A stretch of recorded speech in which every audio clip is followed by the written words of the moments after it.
శాలువాలు కప్పితే తప్పు కాదు, నూలు దండ వేస్తే అసలు కూడా తప్పు కాదు. దాన్ని ఈ విధంగా చిత్రీకరించి మానసికంగా నిన్నటి నుంచి నేను ఆవేదనతో ఉన్నాను. ఆ ఆవేదనను అర్థం చేసుకున్నమ్మా పద్మశాలి కుటుంబ సభ్యులందరూ కూడా వచ్చి ఇక్కడ ప్రెస్ మీట్ పెట్టి సోషల్ మీడియా మీద దౌర్జన్యం చేస్తా ఉన్నారు. అటువంటి సోషల్ మీడియాను నిరసిస్తూ ఒక ప్రజాస్వామ్య పద్ధతిలో వాళ్ళెళ్ళి టీఆర్ఎస్ భవన్ ముందు social media BRS social media అని దహనం చేస్తా ఉంటే రాక్షసుల్లాగా లోపల నుంచి వచ్చి తిరిగి మా వ్యక్తుల మీదనే దండయాత్ర చేశారు. మా వాళ్ళు లోపలికి వెళ్ళలేదు, కేవలం రోడ్డు మీద బయట చేస్తున్న కార్యక్రమాన్ని వాళ్ళు వచ్చి మీద పడి కొట్టడం జరిగింది. అంటే ఎంత దార్శికం చేస్తా ఉన్నారో ఈరోజు అర్థమవుతా ఉంది. దీని వెనకాల ఎటువంటి వ్యక్తులు ఉన్నారో మీ అందరికీ కూడా తెలుసు.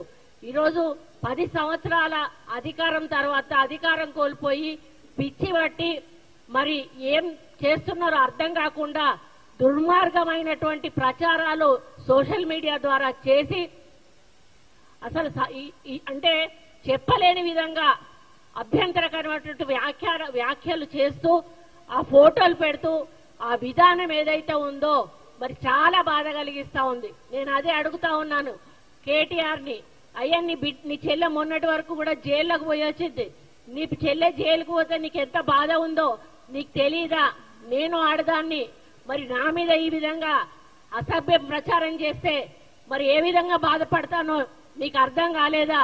మరి ఈరోజు సోషల్ మీడియాని డబ్బులు ఇచ్చి పెంచి పోషించి వాళ్ళని ఇష్టం ఉన్నట్టుగా రాయండ్రా అని చెప్పి సమాజం మీద వదిలిపెట్టి ఇష్టానుసారంగా రాతలు రాయిస్తూ ఈరోజు ఒక గౌరవప్రదమైనటువంటి మంత్రి అయిన నన్ను కూడా ఈరోజు అసభ్య పదజాలంతో సోషల్ మీడియాలో ట్రోల్ చేయడం అనేది, ట్వీట్ చేయడం అనేది నేను జీర్ణించుకోలేకపోతూ ఈరోజు ఈ వేదిక మీద నుంచి టీఆర్ఎస్ నాయకులను, కేటీఆర్ ని, హరీష్ రావుని, కేసీఆర్ ని అందరినీ ఒకటే ప్రశ్నిస్తా ఉన్నాను.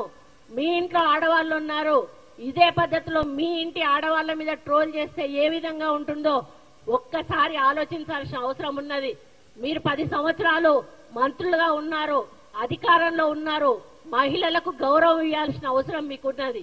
మహిళలకు ఉచిత బస్సు పెడితే 100 కేటీఆర్ డిస్కో డాన్స్ చేసుకోవడానికి మహిళలకు ఉచిత బస్సులు పెట్టిందా అని అంటాడు.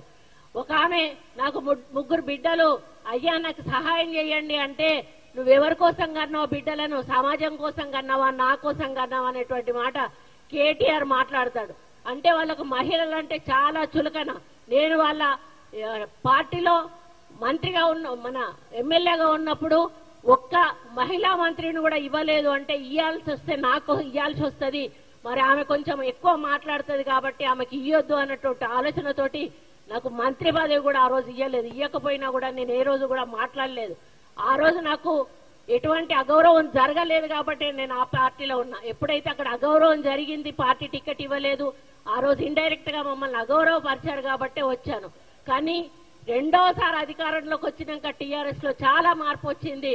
ఆ మార్పుతోటి డబ్బులు కోట్ల రూపాయలు సంపాదించుకొని అహంకారము, బలుపు వచ్చి ఆ బలుపుతోటి ఏం చేస్తున్నారో కన్ను మిన్ను కానకుండా ప్రజల సొమ్మంతా కోట్ల రూపాయలు దండుకొని ఈరోజు ఒకటేసారి అధికారం పోగానే పిచ్చి పట్టి ఈరోజు బజార్లో మనుషుల కన్నా అధ్వానం, పశువుల కన్నా అధ్వానం.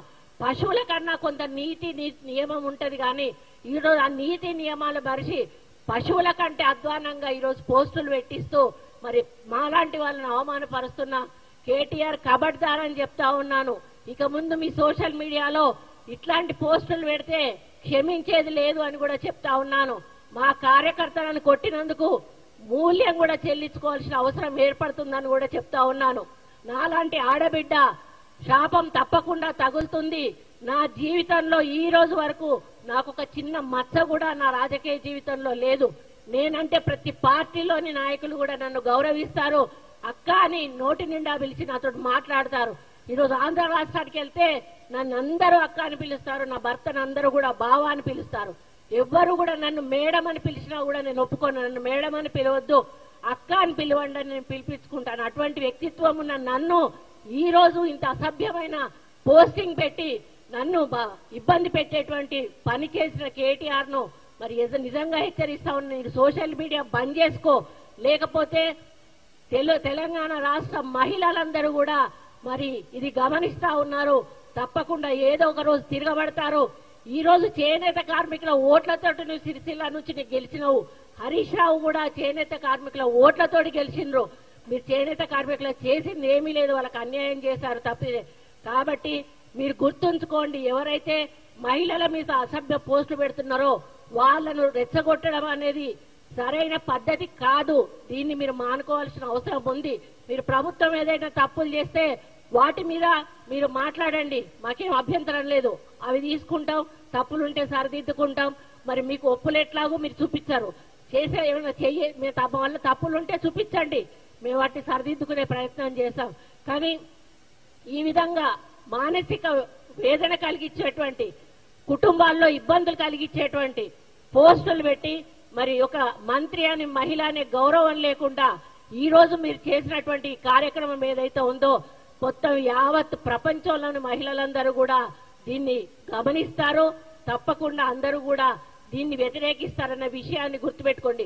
నేను ఒక్కటి అడుగుతా, ఇది తీసుకెళ్లి నీ చెల్లెకు చూపెట్టు కరెక్ట్ అని చెప్తుందా, నీ తల్లికి చూపెట్టు కరెక్ట్ అని చెప్తుందా, నీకు ఇంకెవరైనా మీ చుట్టాలుంటే మహిళలకు చూపెట్టు కరెక్ట్ అని చెప్తుందా? ఇది ఇంత దారుణంగా ఇటువంటి పోస్టులు పెట్టి ఒక గిరిజన మహిళను, ఒక బీసీ మహిళ, నేను ఒక బీసీ మహిళ విజయలక్ష్మి గారిని ఈరోజు ఇంత అవమానంగా, ఇంత అసభ్యంగా మమ్మల్ని ప్రచారం చేయడం అనేది చాలా దారుణం. కాబట్టి దీన్ని తీవ్రంగా ఖండిస్తూ మరి దీన్ని మేము ఆల్రెడీ సైబర్